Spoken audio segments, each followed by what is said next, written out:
Inilah headline news pukul 13 waktu Indonesia Barat. Koordinator Nasional Jaringan Pemantau Pendidikan Indonesia, Ubaid Matraji menyatakan jika dana yang dikelola oleh Kemendikbud terbilang kecil. Ia pun mengatakan wajar jika biaya UKT menjadi mahal karena tidak ada pembiayaan yang cukup dari pemerintah atau Kemendikbud untuk PTN.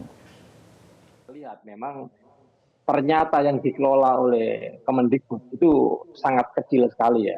Dari total semuanya saja sebelum kita pecah-pecah ke perguruan tinggi, kementerian atau kedinasan, dari total 665 triliun itu kan sebenarnya yang hanya dikelola oleh Kemendikbud itu kan 15%. 15% itu kalau diangkakan, angkanya bisa 98 triliun.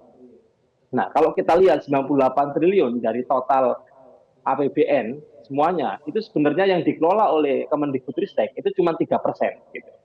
Artinya sangat jauh sekali dengan apa yang kita harapkan. Kemudian dari 3% itu, yang 98 triliun itu, sebenarnya kita tahu sebenarnya berapa sih yang dikelola untuk pendidikan tinggi. Dari angka 98% itu ternyata yang digunakan untuk pendidikan tinggi, itu angkanya cuma 38 triliun. Gitu. Nah, 38 triliun itu sebenarnya kalau di persentase itu cuma 1%. 1% gitu. Padahal standar UNESCO yang diberikan oleh UNESCO untuk bagaimana pendidikan tinggi itu berkualitas dan juga mudah diakses oleh masyarakat, itu minimal anggaran untuk pendidikan tinggi itu 2 triliun. Sementara APBN kita dari tadi rincian yang disebutkan itu masih cuma 1 triliun. Artinya wajar ketika UKT ini sangat mahal karena tidak ada pembiayaan yang cukup dari pemerintah Kemendikbud untuk PTN-PTN ini.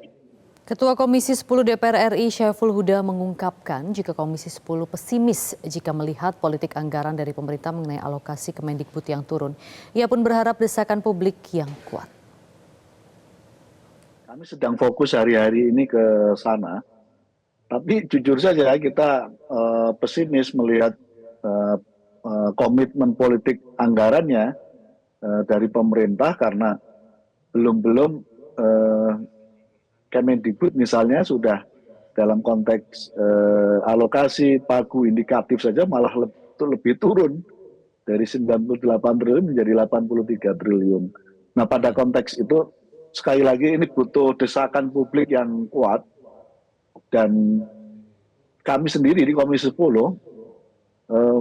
dan sudah menyuarakan lama menyangkut soal ini terbentur dinding yang cukup tebal karena politik anggaran dari pemerintah yang memang tidak mudah untuk punya komitmen yang kuat menyangkut soal pendidikan. Jelajahi cara baru mendapatkan informasi. Download Metro TV Extend sekarang.